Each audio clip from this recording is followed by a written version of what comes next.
Verse number 1 of Genesis chapter 13, and Abram went up out of Egypt, he and his wife and all that he had, and Lot with him into the south.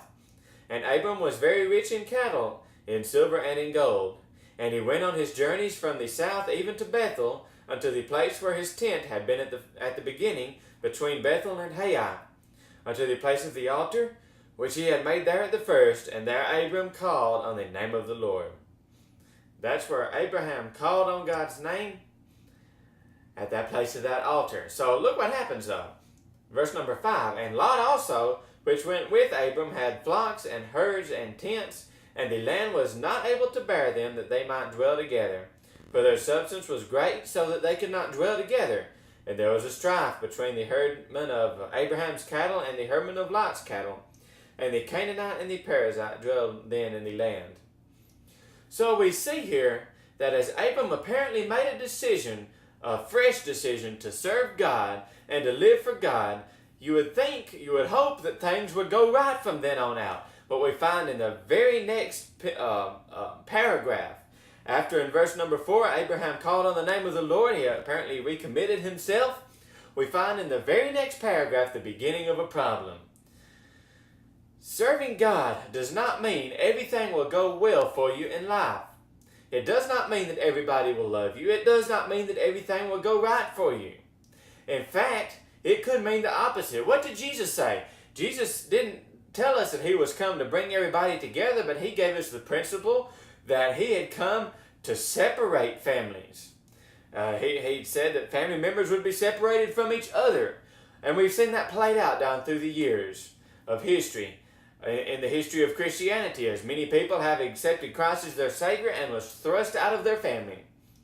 And we find families being divided against families. And not just that, we find that Christians have been the outcast of society.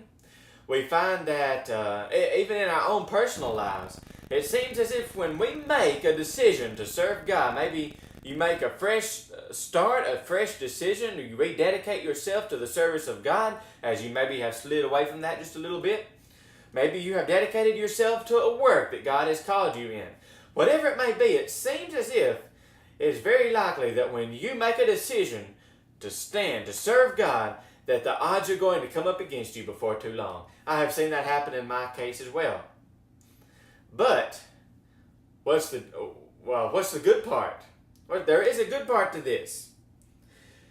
Because of Abram's decision to serve God, he stayed with God, and look what happened on down in the chapter. Verse number 14, and the Lord said unto Abram, after that Lot was separated from him, lift up now thine eyes, and look from the place where thou art northward and southward and eastward and westward, for all the land which thou seest. To thee will I give it, and to thy seed forever, and I will make thy seed as the dust of the earth, so that if a man can number the dust of the earth, then shall thy seed also be numbered. We find that even though things did seem to go wrong after Abraham made this fresh commitment, God blessed him.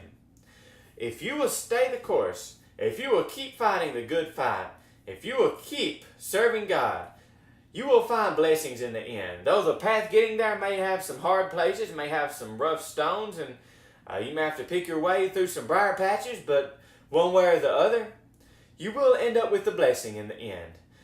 So what you need to do is to keep on serving God no matter who turns against you, no matter how bad the odds seem to come against you. Keep serving God no matter the results, and you will be blessed in the end.